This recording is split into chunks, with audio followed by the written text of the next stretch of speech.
One.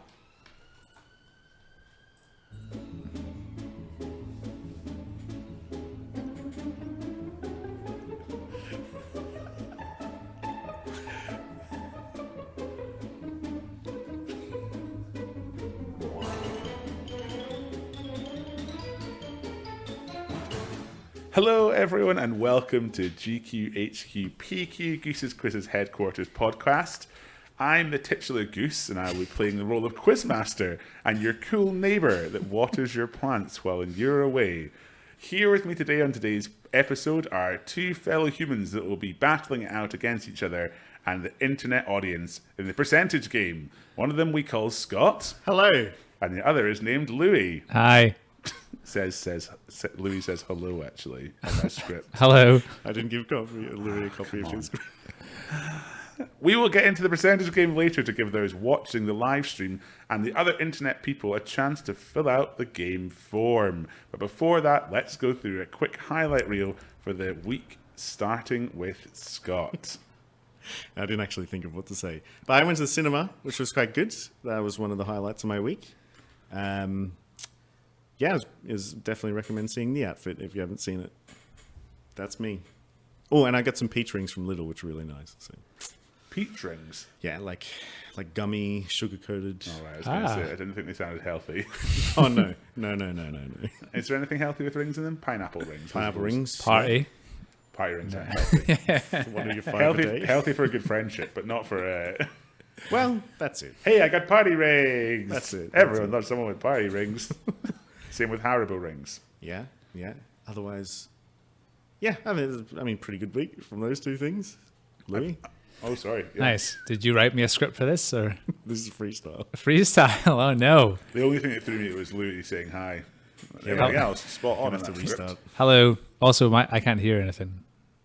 It's because you pulled out your... Did I pull it out? Yeah, it's popped out. Oh, there we go. Just to be clear, if that was you addressing you've gone deaf, Hasn't been a great week. like, as in, just the real casual, I can't hear anything you're saying. I'm real good at lip reading, but Scott, you were saying. What? How's your week been, Louis? Fine. I went to a gig on Monday for the first time. We're going to talk about your weekend, obviously, more. Yeah, that's why I said Monday. I went to a gig on Monday, which was good. The War on Drugs in Edinburgh. The new O2, formerly Corn Exchange, which was nice. First one in a couple of years, so that was good to tick that off. Had a nice pizza beforehand, Pizza Geeks. I love Pizza Geeks. Shout Shout out to Pizza Geeks. Have you ever had their pizza? never. Oh, it's very good.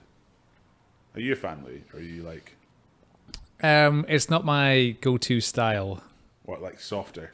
I usually Base-wise? No, I quite like a lot of different veggie toppings. Right. They're pretty like meat heavy. Meat heavy. That's why I like There's a lot of barbecue things and pepperoni and double pepperoni and stuff like that. But they're all called things that are like clever from video games. So I'm more veggie pizzas. But I had a nice chicken barbecue one. Same week. Good. Nice. Goose, highlights? I played golf this week, which was How's really your handicap? fun. Terrible. Still my arms and legs. All right. Yeah, it's the huge handicap I have. Which, no, it was a good round. I played golf the week before, and it was bad. And then I played golf this week, and it was good. Ooh. Then actually, well, I started off with, if everyone knows how golf works, that each hole has a par, and it's a par 4 to start with. So you're meant to hit 4 shots on that hole. And I hit 8 shots on the first hole, which counts as a Double par. quadruple bogey. Is that a quadruple bogey? Not a triple bogey, because is that a triple? No, it's a quadruple bogey. It was 4 over par after the first hole, which was awful. And then I managed to actually play quite well for the rest of it. And then I made a 9 on one of the holes, which was not great. So I'm up and down, I would say. Up and down. I get tired playing golf. I'm like, it's a long walk. And, no one else in this room does anything of any kind of endurance. So I'm sure you understand me walking 15,000 steps around a golf course is probably much the biggest endurance feat anyone's done here. Yeah. Scott? Yeah, I've played golf once, like a full round of golf once. Can we just tell that story again? Was it not your cousin? No, no. Hit a shot. I still believe it. I And still then she believe ended it. up in your pocket. Mike, yeah. I was- forgot I was- how good this story is. Okay. I was caddying for my cousin once. They're big into golf, so to spend quality time with my cousins, they asked me if I wanted to caddy. I was like, yeah, sure. Not really knowing what that means. That means not playing golf. And then one of them teed off, hit the ball, and then was looking for the tee. He was like, I don't know where it's gone. I was like, oh, is that normal? He's like, no, he's usually just lying around where the ball was sitting. I was like, oh. And then he like felt in his pocket, and he's like, no. And then he pulled the tee out of his pocket. Of So his it went pocket? Yeah, it went up Oh, and I then thought landed it in was- his pocket. I thought it was your pocket. Wait. Right. No, right. his pocket. How old were you? Maybe 12. How old was he? It's even funnier. Oh no, probably a bit older. Like I was probably like 13, 14, Right. How old was he?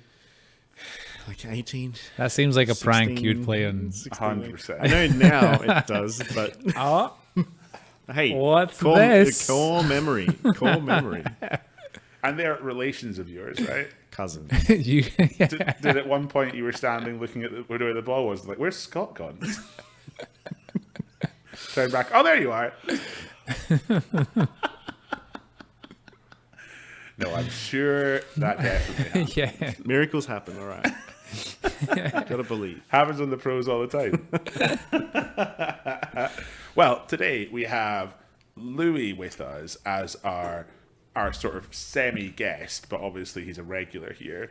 But he's a guest today because he's done something pretty awesome recently, which we kind of, I don't know, we want to honour it in some ways. I feel we didn't make enough of it last week. I mean, we were tracking him. We tracked him for a bit in the live stream before the podcast, but we actually wanted to sort of talk to you a bit more about it. And I couldn't stop asking questions to Louis about it when we had a meeting the other day because I was like, this is incredible. So we've got a recording of that meeting, which we'll play now.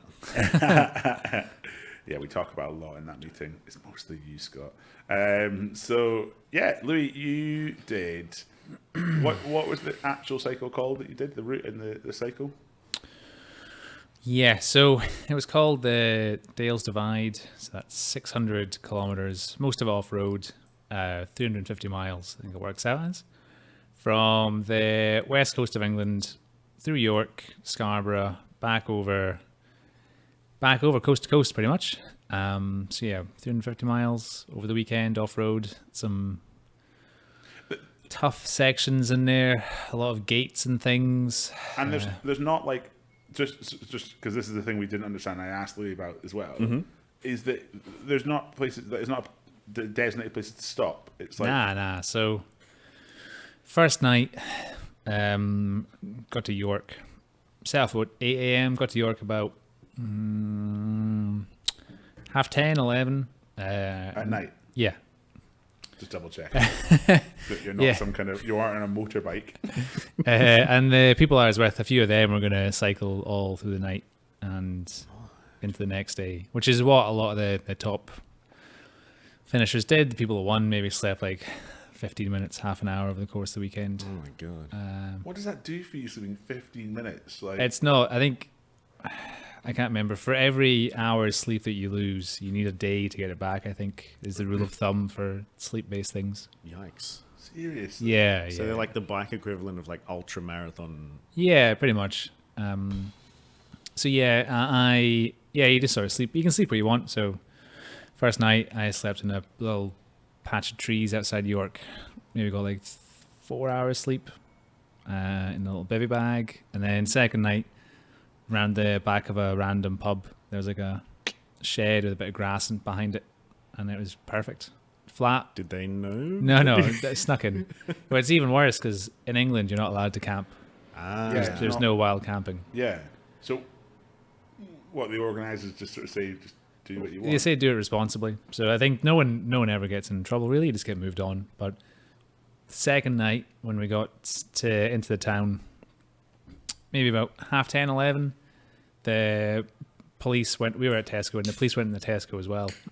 So they were asking what you're doing and where we're camping tonight. And I was like, I don't know what the rules are here.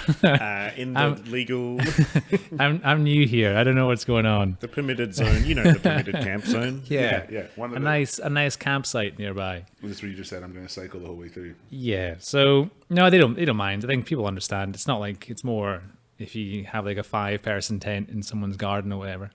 Right. Okay. Yeah. Maybe not do that. If you're no one can see me from the road anyway. Pretty stealth at camping. So. And did you sleep well? Yeah. So the bivvy setup's not the most glamorous way to sleep. Wow. Is that just like a swag? Or like, sorry, Wait. Scott's got a different word for something, and now we have to investigate it. bivvy. This is Yeah. how we can have our podcast go out in Australia. Yeah. The French. It's from the French bivouac, I think. Oh, Oh, okay. I wouldn't even have thought that was a French word.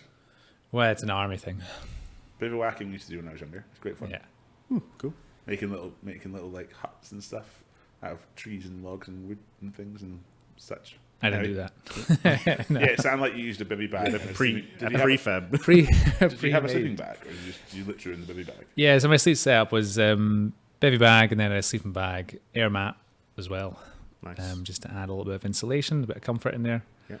So Get between you and the grounds. exactly, the Important. ground is very cold if no one's noticed. Well, they say, what is it? One thing below you is worth 3 times the thing above you. Oh. So if you have something on the ground, it's way better than having something on top of you, because it traps in heat below from the earth. It's why From the mantle. say things under shade are like people say that like the moon cools things, which it doesn't. It's just that things under shade, like moonlight, they say cools things, so the opposite of the sun, but it doesn't. There's just radiating heat from the earth that is trapped by something underneath. So if it's in the shade, it'll be warmer. Okay, there we go. If There you you're go. going camping soon, Yeah, if it's too warm. get something under you. Sorry, I was just to explain exactly why. No, it's it good. was- so wait, you had a I imagine a Thermodynamics. thin sleeping bag then, because you have to carry all your stuff. Yeah. So it was pretty small. It was maybe Didn't have a caddy. no, I had no cousin this time. Just remember, most of this is going on the podcast.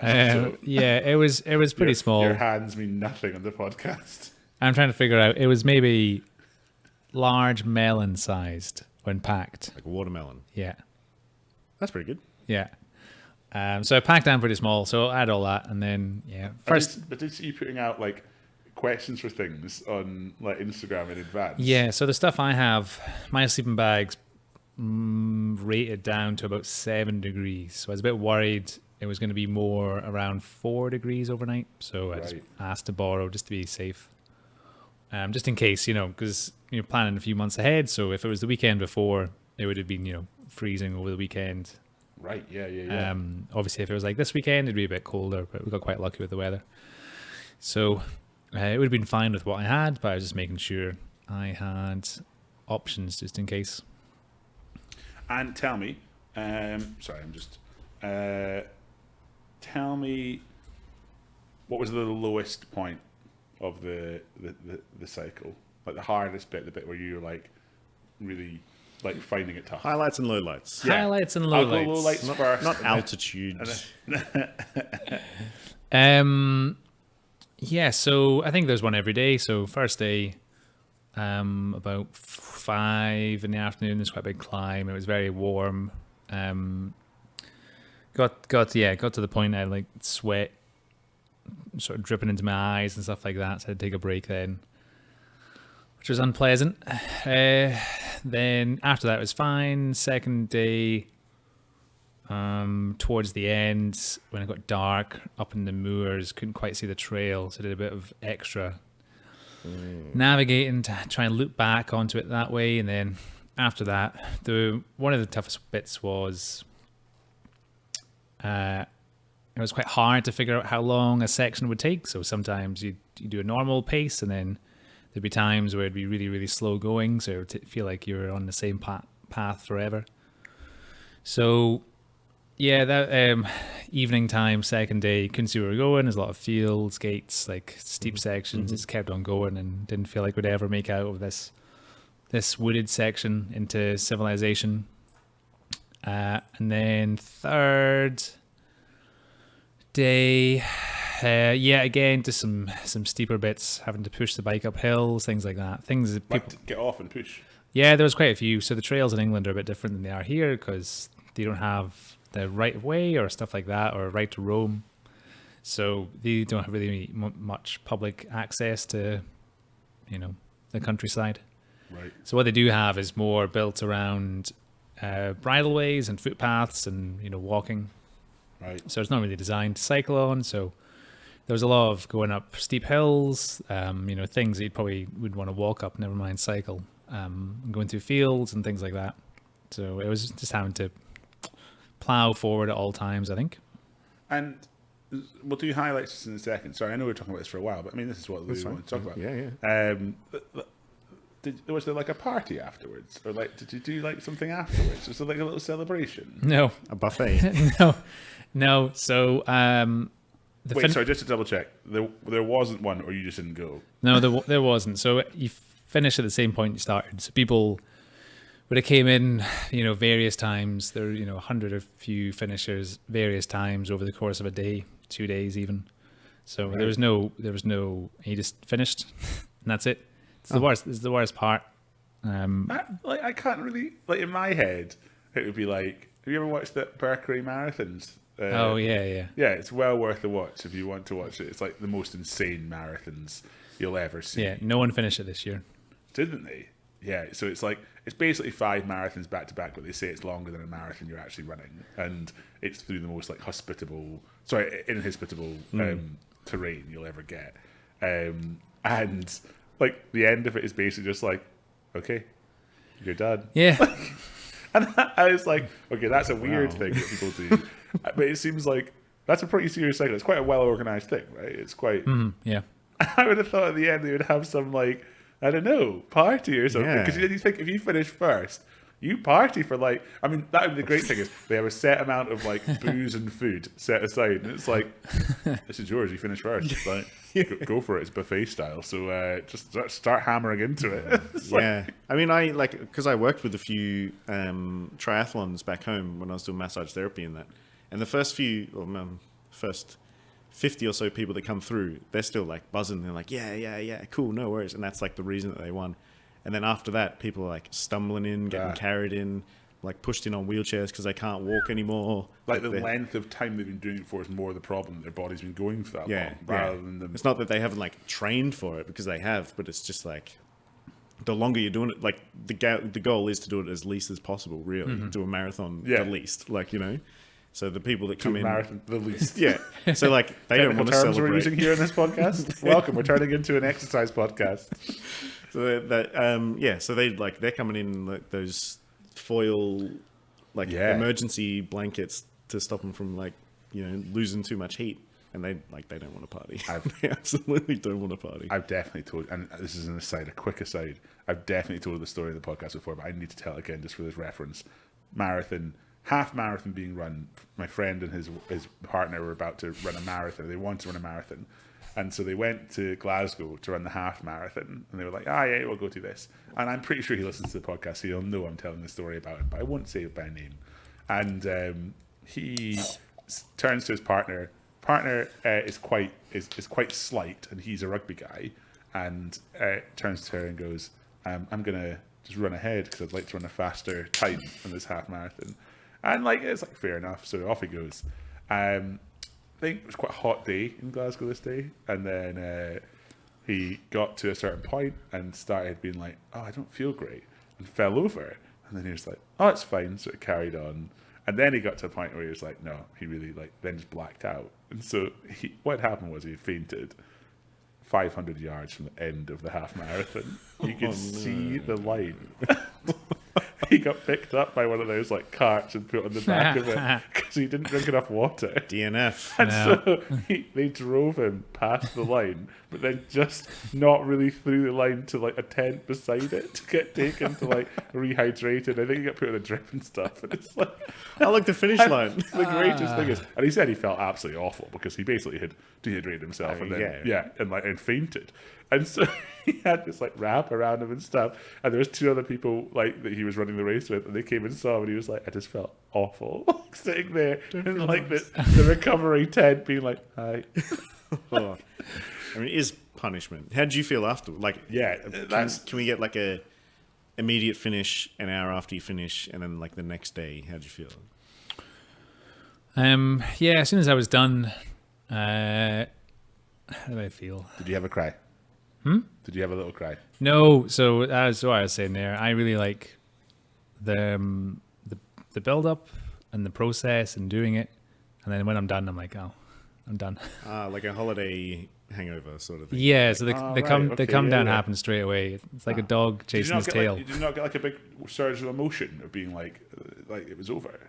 No, I was done. That was it. I had to move on. To the next thing. Yeah. Okay. Yeah. To move on to something else. So it's not a triumphant finish. It's just A finish. yeah. Okay. Okay. Did you have to post it to Strava? No, yeah. 600 kilometers in the bag. I did it. Kudos to Give me some kudos. Yeah, I think I was a bit sore. I could walk around fine. It was nice to take my socks off. That was good. Get some fresh air in the toesies. Yeah. What's been the longest lasting feeling? My hands were a bit swollen from a lot of the vibration and the pressure on them. Yeah. And Scott, what's the name for that bit there? your palm. There's a no technical for the. Well, that's Your hand. Yeah. No, that's where your carpal tunnel is. Okay, Oh, yeah. this, like the bit. Sorry, just for the podcasters. Bottom of your palm. Bottom of your palm. Yeah. I'm talking about. Yeah, that's a bit hard just now. My shoulder's a bit numb. But that'll go away over time. Mm-hmm. Yeah, and then I was just a bit stiff the next couple of days, so just went for a bath and stretched off a bit. Yeah, that's why I didn't do it, because of my hands. Yeah, it's fair, Scott. It's fair. It's hard to unicycle. Did you sit upright and cycle at times when you could? Like not using the You're handlebar. not using the handlebars. Oh yeah. So Like doing a wheelie. Did you do a wheelie? I thought that was a. no, it's quite hard with luggage. Okay. Your center of balance is a bit off. Yeah, right. That's why I don't do wheelies because of all this luggage I'm carrying. Yeah, a few times. Hands free, but it's a small relief compared to a couple of minutes compared to a few hours. Yeah. Shake it out. Yeah, stretching off a bit. We don't say this kind of thing very often. Maybe we should say it more. But we're really proud of you. I'm very proud This is of a really you. cool thing. Last week we Well honestly, you went away with so little fanfare of what you were doing that we were like, and then you sent a link through to us. I could talk about this next week, and it's like, and that just to be clear, because of the way you sent it to us, I was like, whatever. Not that I was like whatever, but you know what I mean, like just It's the cycle version of Wordle. yeah. It's like, oh, you've sent something through that's like, all right, whatever, and then I clicked on it and was like, nonsense. Yeah. What is Yeah. going on Yeah. here? Louis has taken time off to do nonsense. And it's incredible. So No, it was nice. It was nice. That was the first time done something tracked before, so there was quite a lot of coverage and things like that, and Yeah, there's a lot of information coming from it. yeah. You It's could like see. a proper. People send me messages and random people get in touch, things like that. That's really cool. Yeah, well done. Well, even we had Archie on the podcast a while, like Graham, and I sent it to him, and he was like, "What is he doing?" yeah. He messaged me straight away. It was just like, "What is that boy doing?" Mayday. Yeah. And like, he's done Iron Man. Yeah, when he gets concerned. Yeah. It's like Gonna have I think Archie's crazy. And it's like, we get a job position post up on the. this is good. We're talking about somebody who's been a professional triathlete. It's like, okay, so he's the one that's telling you that's insane. I think you probably got an accolade there. So good job. Well done. But from us, from Scott and I, we're obviously big athletes ourselves, Yeah. And Yeah. by my terms, I mean I'm a big athlete. Big athlete. Really impressed. So Oh, it's Siren. Happiness sign. Happiness. happiness siren going off for you. Yeah, well, I've got two more things lined up. I saw on your Instagram because I was checking it for questions today, and I was checking out, and so you've got one in what is it? All Points North. Yeah, so All Points North it'll be the same time. It'll be 3 days sort of thing. You start in Sheffield on Thursday night, and you got to reach these 10 checkpoints around the north of England. Like Daytona. like time trials. Oh, sort of thing. yeah. Yeah, But right. you can't tell anyone your route or anything like that. It's all like hush hush. But you have to reach these 10 checkpoints. Just have to plan your route and go for it. That's on the road though, so it's a bit easier. Do you do a different bike for that? Yeah, probably the same bike actually. There's a bit of a wait for the other one, but yeah. So I got that. So that'll be the same. That'll be but starting at night time, so a little bit different vibe there. See how long I can ride for, and then the one after is it'll be like a week. It's sort of 1600 from Lockerbie to Bristol via Wales. Wow.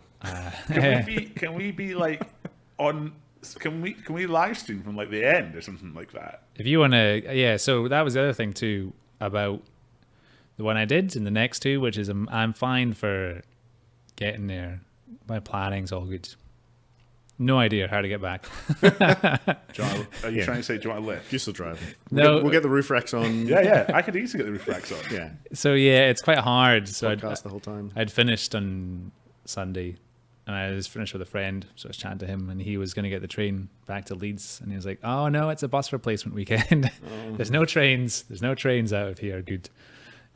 Just to be clear, in that point, I would just want like someone to come up to me with like just a wrap of foam or something, and just like let me just take care of you Like, now. it's like I'll organize everything. Yeah. Just Yeah. here's a Snickers bar. I'll give And the you a thing big is, cuddle. we could be that support team. Yeah, we'll bring you home. No worries. Yeah. Tell us Yeah. where and when, and we'll do the rest. Yeah. Yeah, it was because the trains are so bad for trying to book a bike on in advance. You have to do it a long time Right. in advance. So if I don't know when I'm going to finish, it's like, I can't really book anything. We can put the back seats down in the old Volvo. Yeah, you can have a bit of a zuzz on the way Yeah, back. yeah. Yeah. We'll get the bike on the back, and Yeah. we can put a bed in the back. You can just go to sleep. It's Yeah. got to even give you a massage. Yeah, we'll link you up with the microphone. We'll podcast the whole trip. Yeah. How's Have you- that feeling? I'll be a bit spaced out. I can't feel anything. Yeah. What's this bit called? Your hand. It's melting. What do I do? No, we really are proud. So Oh, well. we're keen to support some more in the future ones and in your future crazy endeavors. I have one last question. Sorry, just one last question. Fire on. How do you broach these topics with Diane? Like, how do you what do you say when you're like, I feel like I'm going to go away for like a weekend to just cycle forever? Wait, can I guess? You say something like much crazier first, like I'm going to cycle to the moon, and then when she's like, don't think you should cycle to the moon, it's like, okay, what if I just do Bristol to Lockerbie? Yeah. What does she say? Sorry, I don't mean to pry on your relationship, but I just find it a really funny, like, thought. It's like, because I can't imagine saying that kind of thing to Alice. I can't think what I would say.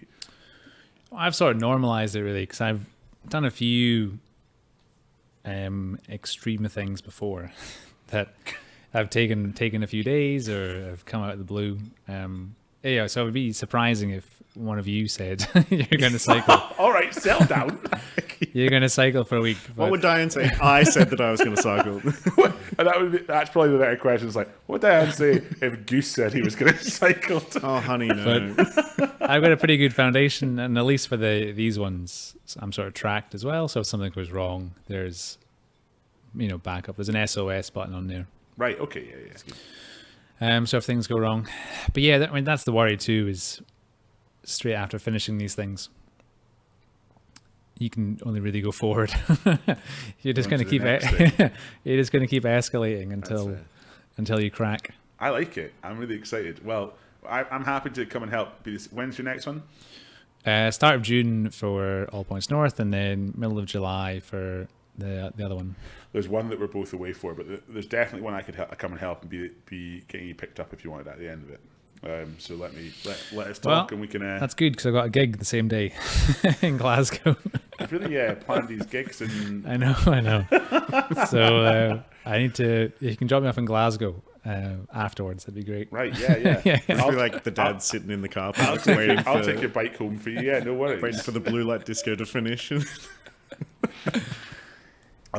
I'll meet you at the car park. Don't be so close to the car park. Everyone will see you. I'll come to you. All my cycling buds will see you there. Oh. But yeah, I mean that's it. There's always a bigger event there's always Yeah. something further you can do, or there's always someone who, unless you're a small percentage, there's always someone who's done it a bit faster. But you did well in that. Yeah, I was like 25th or something. I had a plan and I sort of stuck to it. Sorry, just to be clear, 25th or Oh, something. just 25th in this 600-kilometer cycling race. Oh, where we didn't stop. Yeah. Oh, yeah. I was might have 25th. slept, you know. Yeah, well, I think I was top 10 the first day, and then I slept. Everyone else kept going.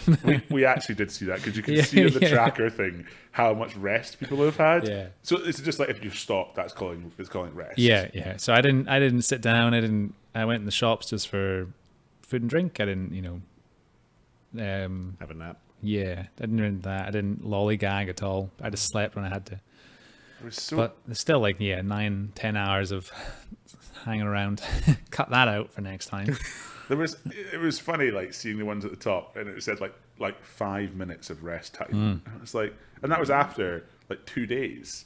Yeah. It's what? I mean, I've had more than 5 minutes of rest time in 6 minutes. Yeah, since starting the podcast. Yeah. It does make me laugh. Right, we should move on because we are into. Oh wait, we have a quick question. We don't usually do questions but I would like to answer. It's how many people in total were there? I think 200 signed up. I think about 100 and something were using trackers. So the more right. competitive field. It's good. The good thing about ultra distance things is it's something that there's quite good parity in terms of ability for men and women. So a lot of the best people in the world for long distance things are women. So you get events like this. There's quite good. It's not like you have to look down, quite a few places to find the first person. There's pretty even at the top. Oh, right, okay. Which is nice for long distance things. That's great to see. Yeah, it's good. It's good. Brilliant. Excellent. Right, we should move on because we have the game of the podcast to play. And I don't think... When's the last time Louis played the actual podcast game? It was a while. Years. I mean, he has played it before, definitely. But I just can't remember why he played it before. Because it was... I don't even know it was me running it. I think I ran it. I think you ran I think it. I ran it. But I still think that he set it all up. I would- Because we never used to let him play because he knew all the answers. yeah. Because he puts the quizzes together each week. But now it's a little bit more a lot of the percentage you wouldn't know. Because Yeah. it's come from Twitch. And Yeah. we've got a lot of percentage you wouldn't know. I know. So, And answers don't really matter too much. Nah. As much. Exactly. Well, let's do the intro to the percentage game. Here's how it exactly works. And then we'll get on to the game. We don't have a pre-recording for it. I was well aware this was going to be a little bit of dun. whatever. And let's go on to question number 1. I do not want to explain it for everyone at home. Oh, right. Yeah, I do want to explain for everyone at home. Scott, cut this. Future Scott, cut this. Cut this this. bit. The percentage game, the way it works is we've got a number of facets to it now. All you basically have to do is guess percentages for how many teams got each question correct. You at home might have already done the form. You might have submitted your own scores. But here in the studio, we're going to do it live. So I'll ask the question. We'll look for an answer and a percentage. If you're closest, you get the most points. If you're furthest away, you get the least points. And you go up against the audience's average. So audience have filled in their percentages, and you get an audience average. So we'll get to find out how many... Do you need a new whiteboard pen? How many... Good catch. How many... what percentage of teams got each question correct, and we just need to know the answers aren't as important, but what percentage of teams you think got each question correct is the most important. And we've done questions that are semi-appropriate to Louis. Semi-appropriate to Louis. I would say. Yeah. Just to break the fourth wall, if anyone has any other questions, Yeah. watching live, stick in the chat. I sort of take all this for granted, so I realize for a lot of people it's quite weird. Yes. So anything else, just fire in, and Right. I'll answer.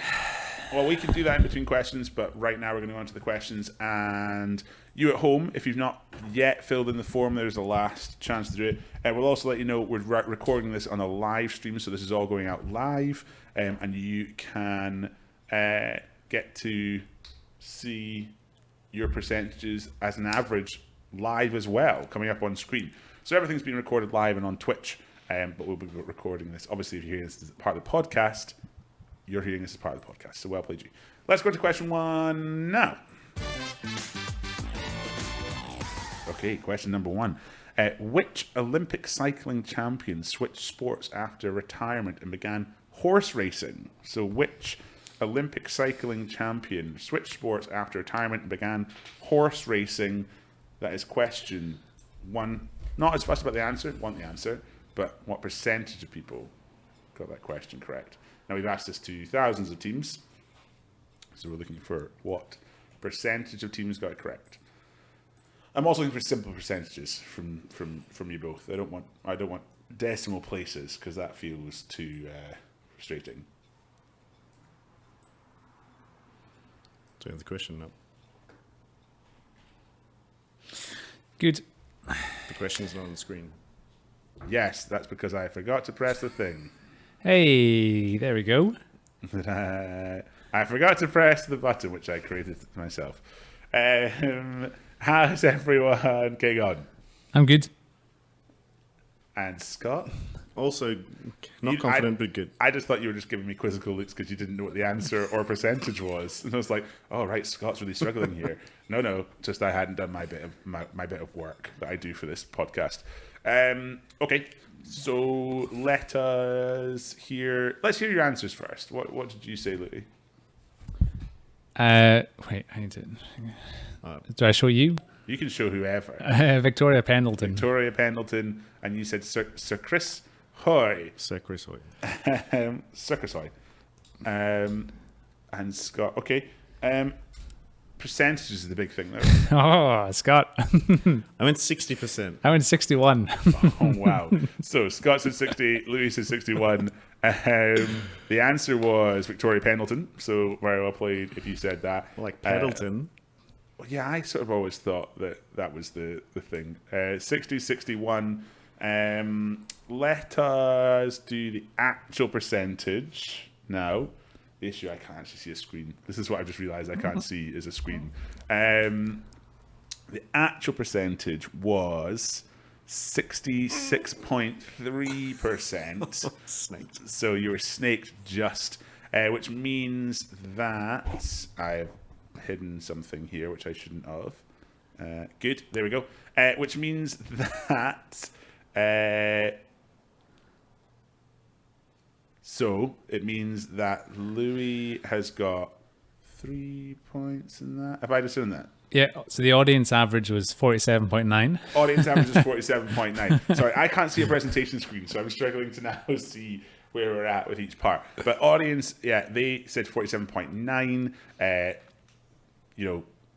Scott is in second with 2 points, and Louis in first place with 3 points for that one.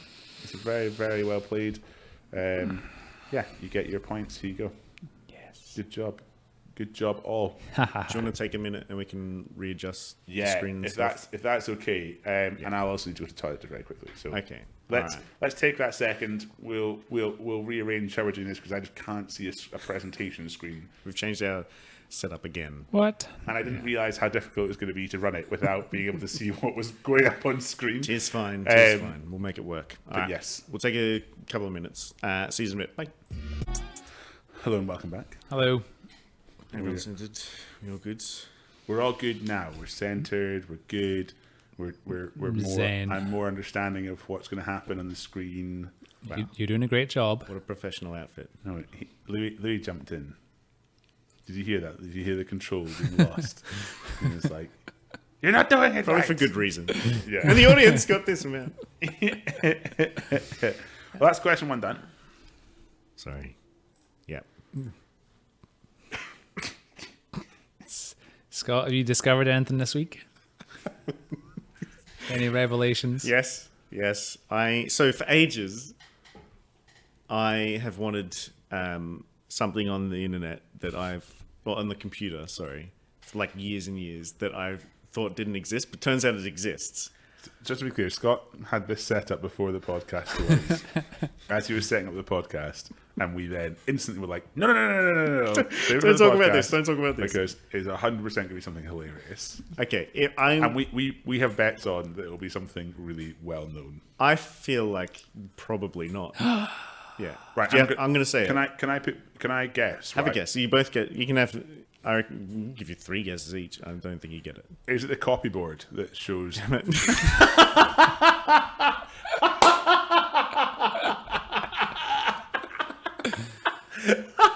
That you can have a load of things copied. Yeah. It's like, yeah, I use it all the time.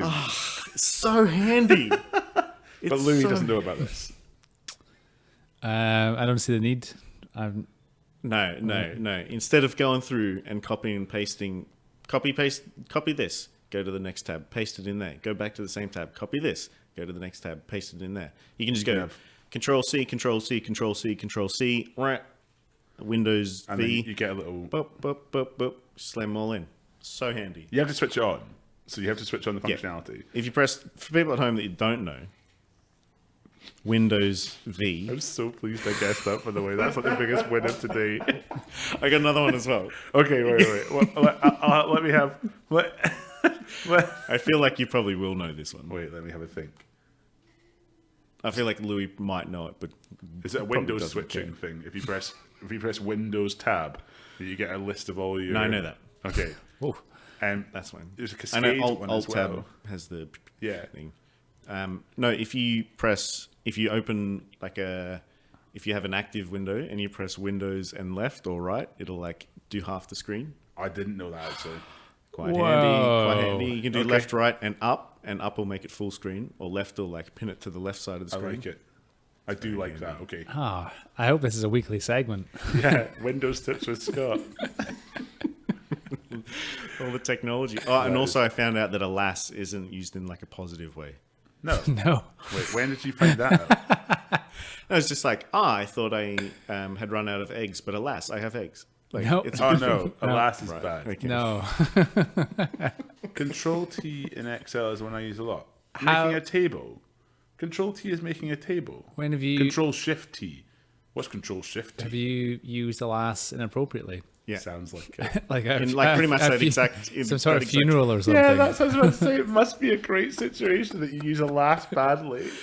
No, I didn't think. I thought it was like this thing, but it turns out it was not this thing. I can use alas in a great way. When Lou was talking nicely earlier, I spilled like half my drink down my front. But thankfully, alas, you can't see it properly. But that's a good thing. That's how you use That's how Scott would use it. I thought I was doing well, but alas, Okay. I've spilt beer all over myself. Right. Okay. You say however. Like if it was good. However, I don't know. it was this. Or thankfully. Thankfully, yeah. Your what is it? Conjunction words. Louis, you studied English.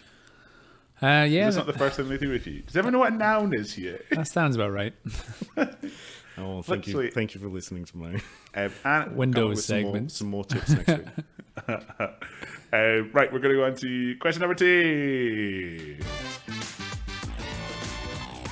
Okay, question 2.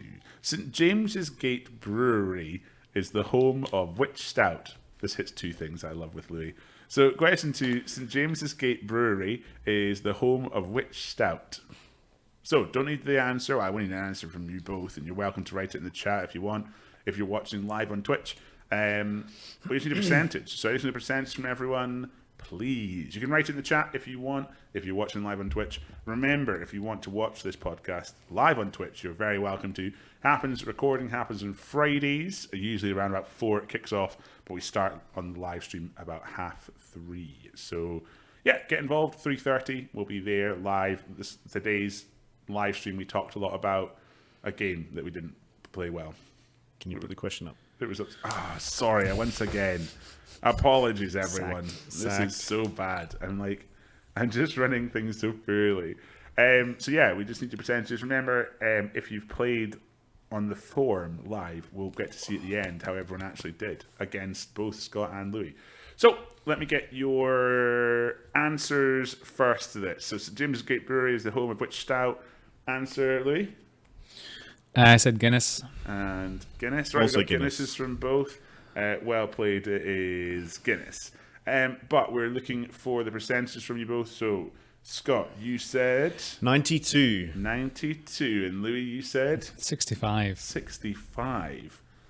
Ah, taking it quite. That's quite a difference between your That's two a big percentages. difference. That is a huge difference between your two percentages. Okay. Let us show the guesses. 92% for Scott, 65% for Louis. Let us go to the actual percentage, which we do first before we show the audience's average. The actual percentage was 87.1%. So 87.1%. There you go. Now we'll get to see the audience's guess if it's closer or further away. Audience guess was 72.3%. So that means it did get closer than what Louis was at. So that means that Scott gets 3 points, 2 points for the audience, and 1 point to Louis. So at the moment, the scores are even Stevens. I'm not saying a word. I've done no counting. I've done the math. So far, I'm completely oblivious to what the scores would be. But yeah, there you go. Good job. We're on to Burger Watch, people. Burger Watch. This has been one of my key things from the podcast for years. Goose has been begging us to have a segment called Burger Watch, for a while. And we're going to put one up. And I might double them. I am going to double them in. You know what? I'm going to start a beef. And that's the best pun I could do for this whole segment. But Burger Watch, for me, is people who say they've got a big burger when actually they've just got a big stack of food that there's no way should be called a burger. Do we, and I know I've harped on about this so often, but you must look at sometimes and be like, and think what I've said to you before, and you agree with me here. Yeah, but I like it sometimes. the issue that I have with, okay, you explain why burgers shouldn't be taller, but in my mind, a burger, the definition of a burger should be something you'd be able to pick up with hands and put in your mouth. Not the whole thing, but anything you can do that with is a burger. No, a burger in my mind is two starchy compounds at the top and bottom. Okay. Yeah, we understand. Bread compounds that you should be able to hold in your hand without making like a proper mess of your hands. Yeah. And then you could take a bite of that thing, of the construction, which isn't like squishing it into your mouth or jamming it in. It's like having to separate it. Yeah. Okay. So your issue is with the size of it, not the elements of it, but more. No, you could put whatever you like in a burger. The architecture. A bowling ball would be difficult because you couldn't put that in a burger. You know what I mean? What I'm saying is there is a ratio of how tall it can be versus your mouth, and then calling it big, whatever you call big, doesn't mean just taller, because that negates it from being the initial thing, which is a burger. Does that make sense to everyone here? So you'd rather them keep them normal size? In my head, if they were gonna go bigger, it's wider. But so my issue with that is if you have a wide, like a high, what would you call that, circumferential burger. Yeah. So with a tall burger, 2 pieces of bacon, done. If you have a wide burger, how do you lay out the bacon? Because otherwise you need 10 bacons. What the issue here is, and it's a deeper issue I have, is people trying to do this sort of sensationalism thing where they say, "Oh, we've got the biggest burgers," and what they really mean is we've jammed more food in a stack. We've got the most inconvenient burgers. Yeah, and so it's like you can either run it as a burger, you can be a burger if you want. You're a burger place, no problem, right? You make burgers. We were all happy with that, and I know the constructs of a burger. I know the confines of a burger. But if you start putting things in there, which means it's not a burger anymore, don't call it a burger, because you're advertising falsely. Okay. Yeah, I think Instagram food is a stack, not all of Instagram food. But yeah, I mean, if you're gonna, would you rather a long flat burger? Like a hot dog. Yeah, I would take that, by the way, over what people. I mean, there's a photo, and we'll put it on Instagram, and I'm gonna put it out there. What is it? I'm trying to remember the name of the place. Burgers and Beers Grill House. I like Burgers and Beer Grill House, and I've been there for burgers plenty. It's on the Royal Mile in Edinburgh, and like I like it, and they're one of my faves. But they put up a photo of a big burger. I think they even use our big burger like as one of their things in this post that they put up, and I like struggle with it. And Scott points out the exact issue is that they put 2 onion rings underneath the bun, and that's just added to this height. And it's like, well, the first thing you're going to have to do when you get this burger to your table is deconstruct the burger. So the work that's been put together by that chef to put that burger together is basically just saying, well, what I'm going to do is take this steak out of it, which needs to be there for structural integrity, and then eat this burger. Nonsense. It really gets to me. It's one of the biggest things that annoys in hospitality at the moment, and it is people calling big burgers not. You know who does a good big burger? City Cafe does a big burger. That's The competition, because that's what I was going to ask you about. That competition burger, you do have to deconstruct it, but I tell you what, that's a big wide burger, and like big circumference burger. You could pick that up in one go. Do you reckon? Yeah, I'd say so. I've seen people do it before. Is that our next step? We're going to go to the City Cafe Burger Challenge. No, I think we're good. But all I'm saying is, that's my burger of Burger Watch is Burgers and Beer Grill House on the Royal Mile that they have. They have an abomination on their Facebook, which shouldn't be there, especially for someone with burger in their name. Wrong. Scott, can you record a disclaimer saying this is just a view of Goose? Hey, look, this is a segment called Burger Watch, and We'll put that. Brought to you by Goose. Yeah, we'll do that fast speaking thing that they Yeah. put at the end of all like government ads and stuff. Yeah, we'll do that at the end. the thing is, you can't disagree with me here. You just cannot disagree with what I'm saying. I am talking the truth. I tuned out. Sorry. Well, there's I'm glad Scott engaged. You got me triggered. yeah, I know you don't care about anything this much, Louis, but I do care about that. So I'm going to keep on. Burger Watch is going to be a segment we come back with because it's happening. And it happens all the time. You see burgers like this all the time. I do have burgers all the time, so Yeah. All the time. People. Okay, we're on to question 3 and a deep dive into the things that Louis likes and dislikes, but mostly likes, but that's very limited few. So here's 5 questions about things that Louis likes. Question 3. If cats are feline and cows are bovine, what are sheep? So, if cats are feline and cows are bovine, what are sheep? Answer is not as important to me as the percentage of teams that get this correct. Now, if you're watching on the live stream, you're very welcome to post your answer and your percentage, especially percentage, into the old Twitch chat. If you are not watching live, you can shout it out at the top of your voice. If you're in your car, honk your horn maybe. As many percentages as you think it is. So if you think it's really high, this could be an awkward junction for you. Or, on the motorway, just casually honking your horn 55 times, however many times you want to honk it. 104 times, which would be wrong. You don't understand how percentages work then. Yeah. So I just need an answer percentage from everyone. I've also not put the question up on the screen because once again, I've forgotten how to do my job. I'm excited to have Louis on. He's just making me nervous about doing this job because he usually does this job. Oh, I can't think of the answer. yeah. I did wonder about this actually because I saw the question and I think I would have struggled getting to the answer. I got bears. Yeah. And I got Dogs. horses. And Well, look, I mean, you've got I combine the two. It doesn't matter anyway. yeah, it's the percentage that really matters. I think it is way hard to think of the percentage when you don't know the answer though. I think it's a false. I think it's a much bigger like shot in the dark and I think it gives you a much worse like pull down. You know what I mean? Like you think if you don't know the answer, no one will know the answer. Okay, Something bias. let's get your answers and percentages, please. Answers, people. Show me your boards. Show me boards. I didn't put an answer. Show me board. No, I didn't put one either. No answer. Right. Okay. Well, let's just give you the answer then. Let me just get your percentages first. 40%. 40% for Louis. 54%. 54 for Scott. Let's get the actual answer. It is ovine. Oh. Ovine, yeah. Ovine. Bovine, feline, and then it's ursine for bears. Yeah. Yep. Equine. for horses. Canine. Canine. Yeah. So ovine is sheep. Makes sense.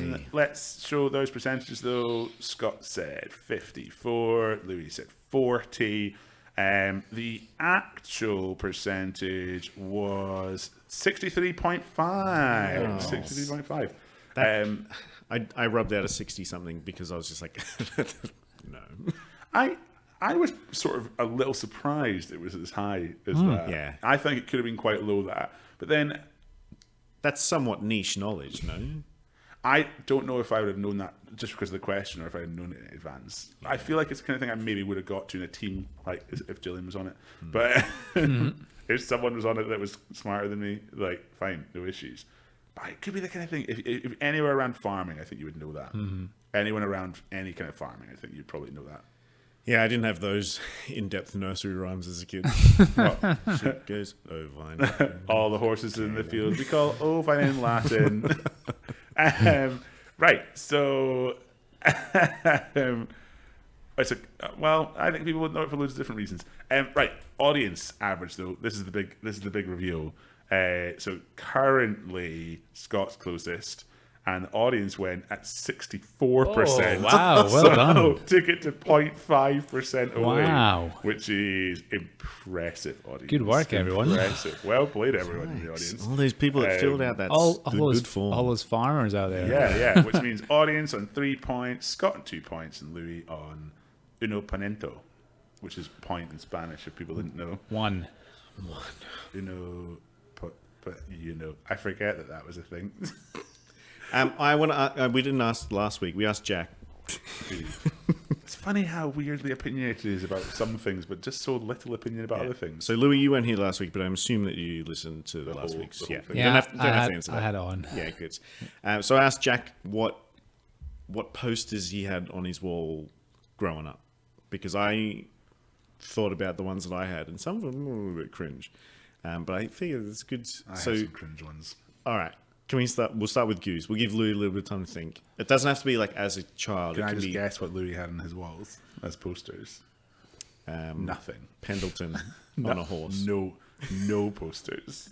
Bare wall. That would be my guess. Just but- Gyp Rock. Yeah. Or just everything.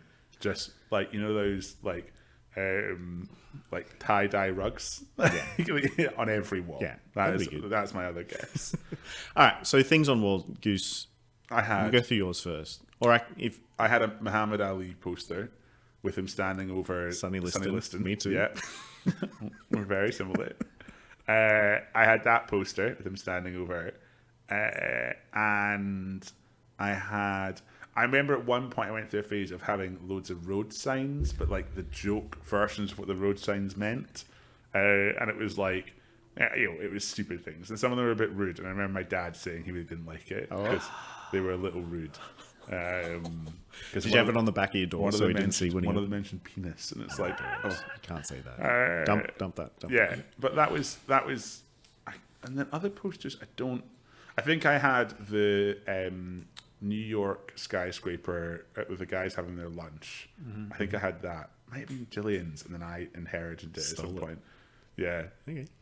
But other than that, I don't remember having any other like major posters. I didn't have like a film poster. I didn't have any. I wasn't really into bands when I was younger, so I didn't have any band posters. I think they were the posters I remember. Okay. I had the Muhammad Ali one. I had a couple of cars. One of my favorite cars, Ford GTH Phase 3.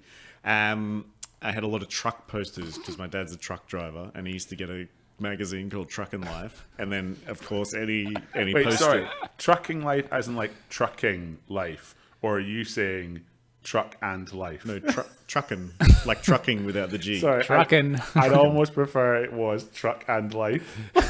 You know, like home and garden. Trucking life. So I had a lot of truck posters, including I finally got one of the Bandag Bullet, which is like No way. I got it. I got Bullet. it. I bloody got it. And they used to have like the stats of like the horsepower, brake power, and all that sort, which I did not understand. But I was like, well, the higher of that, the better for sure. I was like, oh, this one's the best one. So I had lots of truck posters. I had that one. I'm sure you've seen it where it's like got all those like drinking slogans, like beer because you can't dance without it, and like tequila. Have you said hello to your I toilet? feel like- yeah. like real cringe one. Had that. Had Was this pre-drinking? an AC. Yeah. When I was like 10. Yeah. I had an ACDC one. God, how big was your wall? Well, I had like all the doors and stuff, like cupboard doors inside and So outside. this doesn't sound like that many posters. Louis, I mean, this is a real, had a lot this of is a real truck test of what poster. Like, what kind of posters Louis had? Yeah, Which is- I'm excited. To I'm hear. still going to put money on none. I had a skateboarding one, which was Oh, like, I might have had a skateboarding one as well. Tony Hawk was big. because I used to skate a little bit. I tried. It wasn't good at it. Oh, I think that's it. And I had like another phrase one in the bathroom before I replaced it with like anatomy posters. Like it. Louis, Oh wow. can I guess? As Avenged Sevenfold everywhere. No, that's currently what I've got. I can't remember. I'm amazed that you can remember so well all the ones you had. Because they're mostly still there when I go home to visit. So Love. parents are just like, oh, I'm taking them down. I think I might have had like it was maybe, I don't know if it was, but it maybe looked like the was it the Brainiac, the TV show poster, which is like Was that like a sciencey one? yeah, that like they a used to skull do? and crossbones. Yep, and a but hard hat. yeah, I think I might have had that. Okay, yeah. I think I know where you're at. That's all I came out from home, and then at uni I randomly had a poster I was given for the film Crimson Peak, which I got from Cameo. I think I won in a raffle someone did for some fundraising. Oh wow, Amazing. good haul. Um, What, was it a good poster? I'm gonna have a quick Google here. Crimson Peak, pretty forgettable film. Is that Tom Cruise? No, that's no. no. Sky. Yeah, I can't. Guillermo del Toro film. Okay, 3 people standing in front of a pretty. Yeah, it was worn it was down a, looking it was a house. gothic thing. It was a gothic one. Okay, Tom It was quite a Hiddleston. Dark Check. period in your youth. I'm waiting to come out of it. Charlie Hunnam was in it. We did walk into Scott playing some pretty heavy music, like as in really. It was Silverchair. It was good. Did you have a Silverchair poster? Good Australian band. No.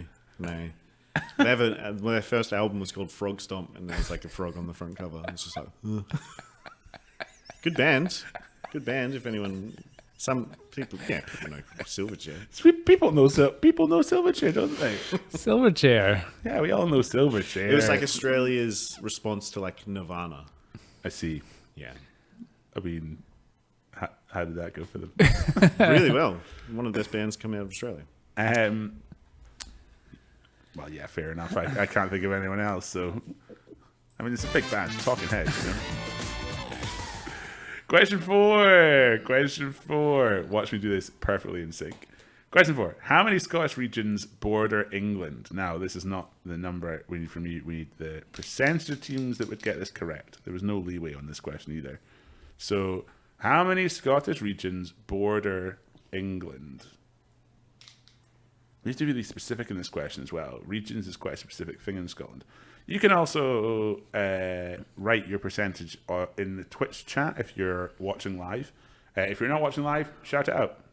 You should have been emailed it if you took part.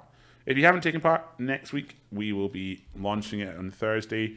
You'll get all the questions in advance, and you'll be able to compete against us in the studio. We'll have a new guest on. We should have a guest and 4 people on next week, do we not? Maybe.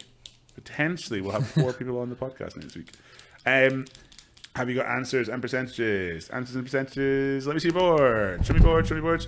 We've got. Sorry, Scott. Do you want me to hold things while you sort that out? No, continue.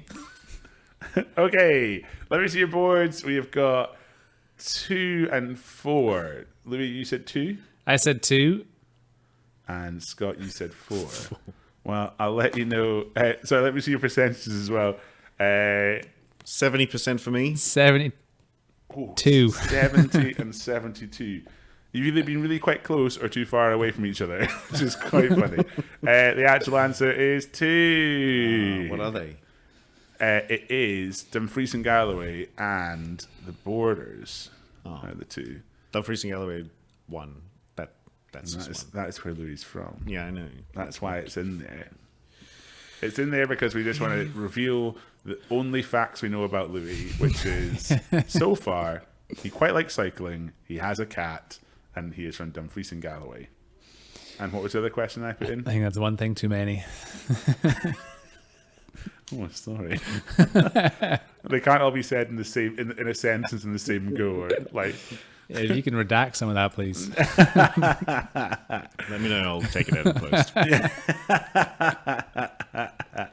okay, so we've got 70 from Scott and 72 from Louis. Let us actually show the actual percentage of teams that got this correct is 59.2%. So Oh, wow. it is a pretty low percentage. I think people struggle with regions and knowing what that would be. It's the same as like cities and towns. Like some people don't really Get what cities are, which is like fine. Oh, it's fine. But it is funny. Like, yeah, you would think that people would know that better than they do. But they don't. So the actual percentage is 59.2%, but it is the audience average that we're really interested in. And the audience average for that one was 66.8. So they do know it better, which means that the audience, 3 points. Scott got 2 points and Louis on 1 point. I mean, we're all quite far away from that. Yeah, well, the audience is only audience weren't. 6% away, or just over 7% away from that. I know, numbers are difficult. So- And Louis, I've always been wondering what made you get into cycling?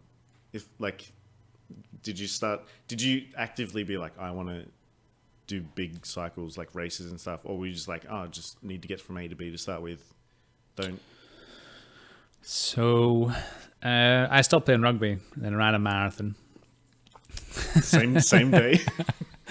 Humble brag. Needed something to do, so I ran a marathon. And I was like, okay, what can I do now? Oh, what can I do on Saturday afternoons then? Marathon, I guess. when I first knew Louis, he was like a chunkier boy. Yeah, that was about, I think I weighed about 90 kilos then. Maybe a bit more. Do you want me to ask how much you weigh now? I weigh, well, probably I've eaten all week. Just to, so I probably don't weigh it right now. Just to be clear, I ate all week as well. But Around 75 kilos. all right, okay. So 15 down, whatever. Yeah, 15. Yeah, so I ran a marathon.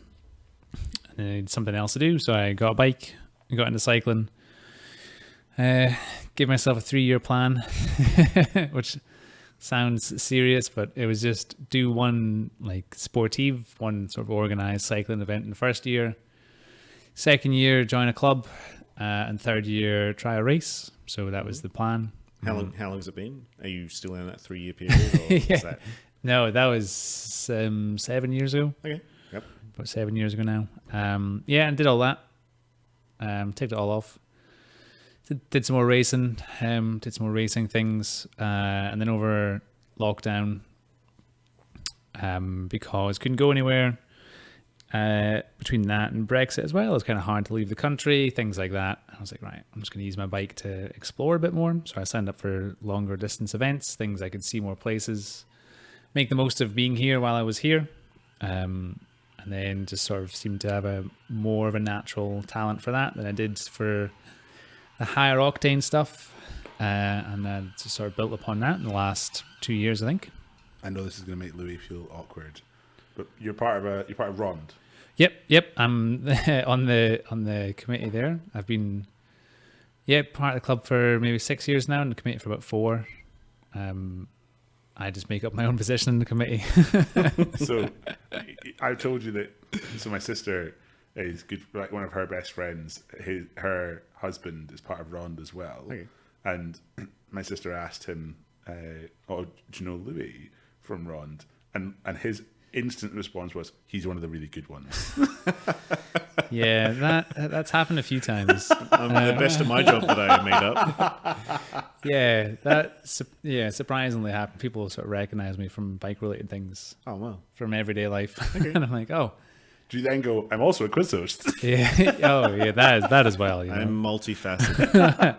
No, he doesn't. I bet you the people at his cycling club don't even know he does quizzes. Like, have no, like he's kept it so sectioned in his life. It's like there's no way he would ever. He's always got like 3 changes of clothes in his bag, just in case.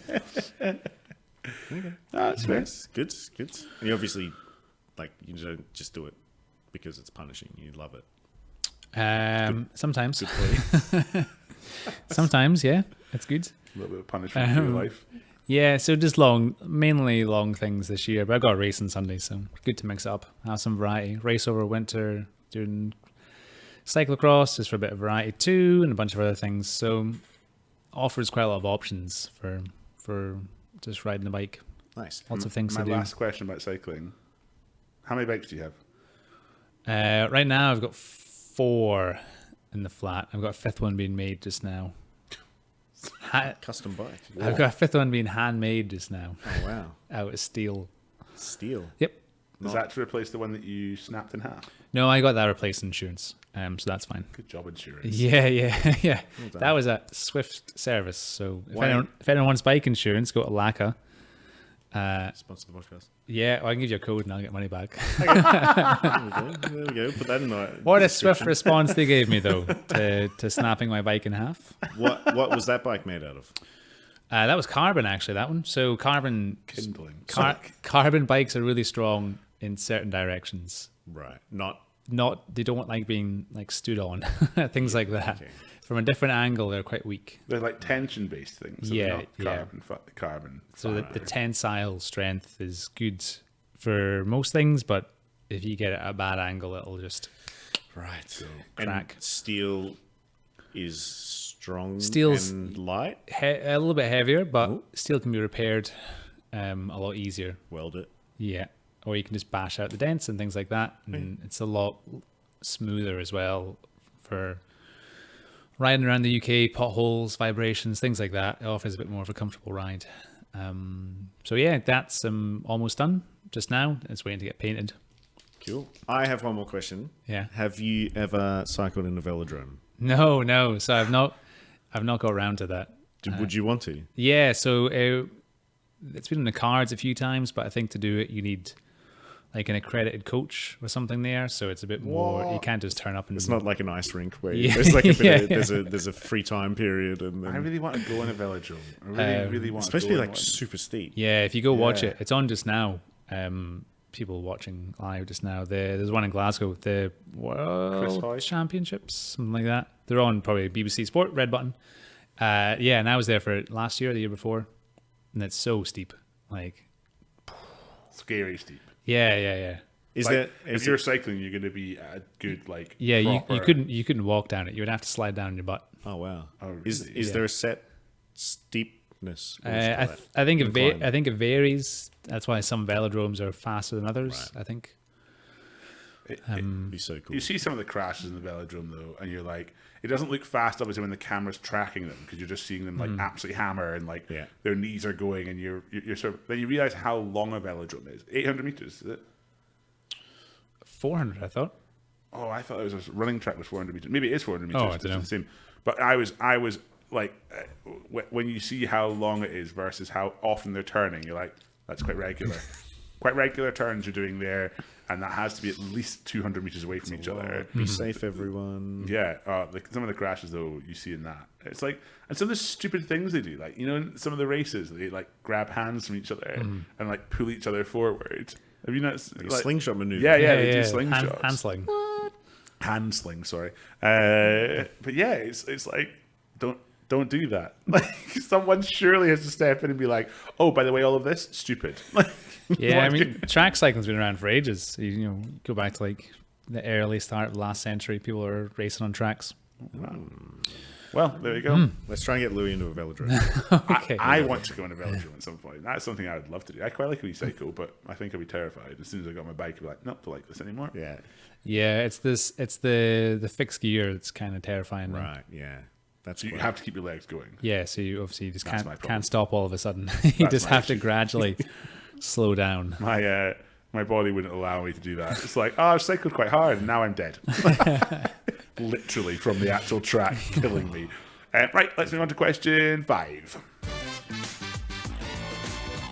Okay, question 5. Final question of the questions. Question 5. In rugby union, what is the name of the invitational team that play in black and white stripes and their own club's socks? So, question 5. In rugby union, what is the name of the invitational team that play in black and white stripes and their own club's socks? That is question 5, final question of this round. And the quiz, or our podcast, I suppose. Just need your answers and percentages, please, when you're ready. I hope you've enjoyed our questions today. I selected Oh, me? handpicked them Oh, yeah, they've been great. for you. They've been very good. Good work.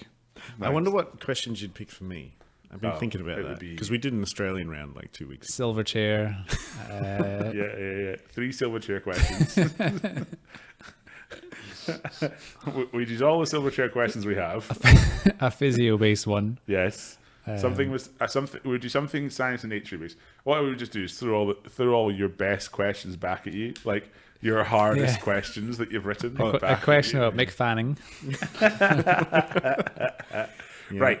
Let me see your answer. Let me see your boards. Let me see your boards, people. Let me see your boards. Let me see your boards. I knew that wasn't the answer. So, Scott, what have you said? The Juggernauts, And what percentage have you said? 87%. There we go. And Louis, you said, Barbarians. and you said, 94. there we go. The Juggalos. The big juggos. It is the Barbarians. The answer. So there you go. The Barbarians. The Babas. I knew it was like something like kind of like fighty and like sort of like battle based. They're really fun. The Barbarians. They do some really fun stuff. They play all these like because it's like players from all over. They do like trick plays and stuff. Oh, they're like the Harlem Globetrotters. yeah. Well, kind of, but like, yeah. So 87% for Scott, 94% for Louis. The actual percentage was 71.4%. Oh, wow. It's a lot lower than you'd think it would be. People don't know rugby as well as I think we Wowee. would know. I thought it'd be way higher than that. Yeah.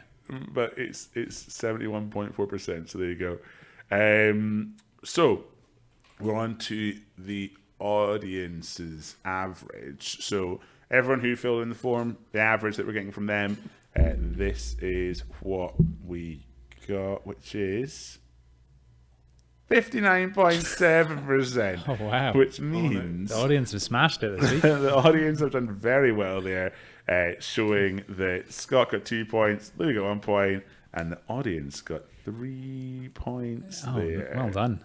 So, yeah, very well played, audience.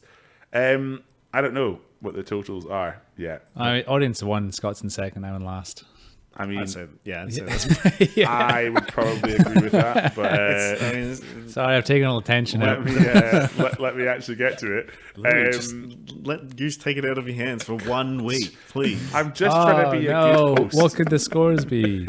Who knows? Let us go through the. Louis, do you feel competitive in this, or did you feel that you just what? Tell me, like, because I think you're a competitive person, and I would like to get your honest review of how difficult it was, or if Or you is were, it like because you do this so much, you're just like, I know that I'm good at it, but this week I'm just.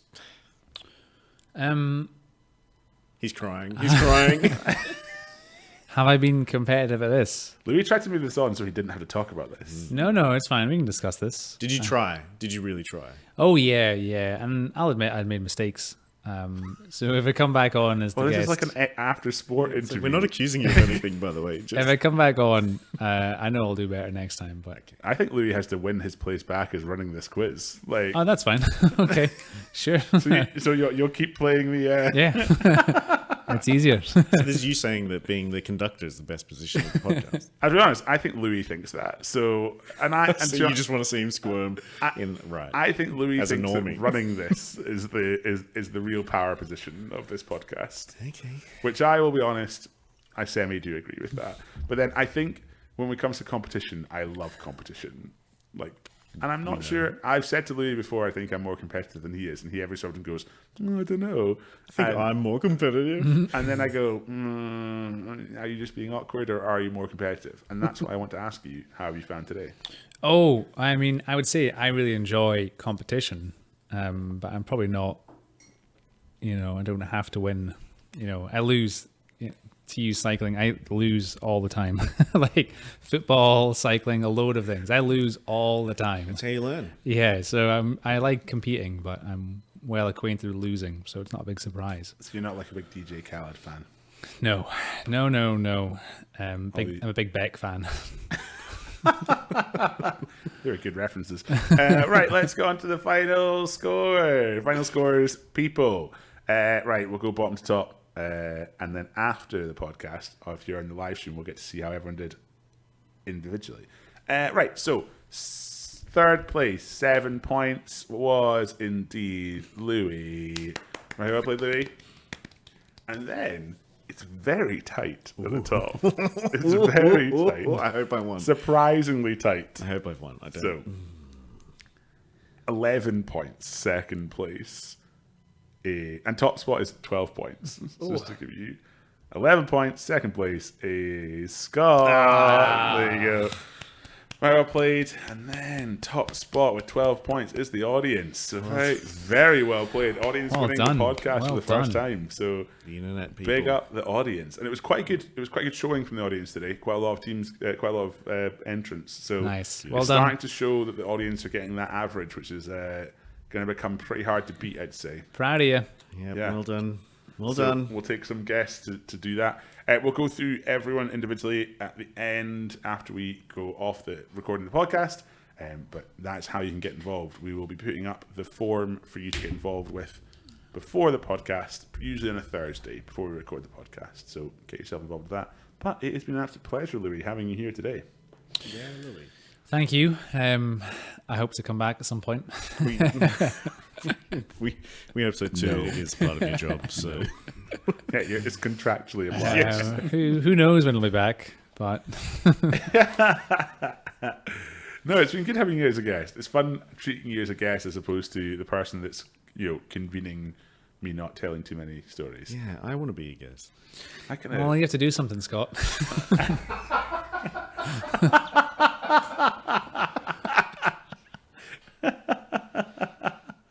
That's brutal. One day. And that's bye from me. when you come back from Australia, what we'll do is, what's it like to be in a plane? yeah, we can do that. Did you sit for the whole time, or did you go to the toilet at some point? What films did you watch? Show us the posters on your wall. Which one was first? Yeah, I'll do something real cool. No, it's been an absolute pleasure having everyone here listening to the podcast. We appreciate you listening, giving us feedback on it all. So do get in touch if you're enjoying it. Share it with your friends.